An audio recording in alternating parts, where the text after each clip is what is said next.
It's a healthy mix of new and old that will take the field this season for the DeSoto Dragons. A 2019 co-conference champion went just 2-8 last year, and many senior skill position players have departed. There's also a new man in charge, as Keith Woodland takes over for Chris Johnson as head coach. Woodland admits, despite his time as an assistant with the Dragons, there's been an adjustment period. I'm not the same as Coach Johnson, right? So there's positives because I know the kids, right? I know the place, I know kind of the inner workings of how things go on. But I would say it's actually kind of challenging because we're not the same. Even though I enjoyed working for him, I did the best I could. But we're not the same person. So kind of getting a shift in philosophy and then how we're going to go about things and how we're going to carry ourselves and whatnot. That's kind of the big challenge that's been just because I've been here for the last 3 years. A great example of the old and the new at DeSoto is senior Brodie Fisher. After being one of the Dragons' leading receivers the last 2 years, Fisher follows in the footsteps of older brother Briar and takes over at quarterback. Playing receiver and having a sibling who knows the position has made Fisher's off-season prep smoother. This summer I really got to work with Briar, and that helped a lot because he's my older brother. And I feel like I know all the routes and how they should look because I was a receiver, so that helps out a lot. We're definitely going to use a lot more skill guys this year. I feel like we're going to throw more and we're going to use everybody, and it's going to work out a lot better than last year. Where DeSoto needs to get better is winning at the line of scrimmage. Senior Timothy Harmon admits as much, but he believes they're on track to change things for the better. I feel like it taught us how to play together because we weren't big enough or strong enough to be able to play individually.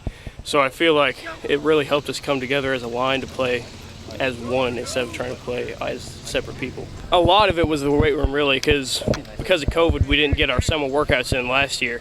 So everybody came in with, a little bit of weightlifting experience from the school year, and that was about it. So we focused hard on technique once we started because that's about all we had.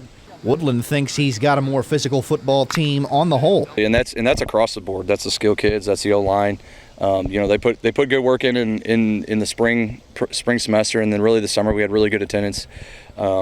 It's really interesting to see them grow because I got here when they're all freshmen. These kids that are seniors, so just seeing them grow and put on 20, 30 pounds.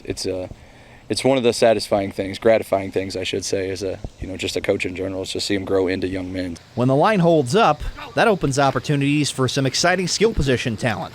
Leading that group will be senior running back Caleb Coleman. Yeah, I think we're starting to collide or go together more as a team, getting older and more comfortable with things. I think they saw how hard we fought last year, and they want to raise the bar a little bit. So we'll see when it comes. The defense will need to be stout to keep up with the high-scoring offenses of the MAFC Red Division.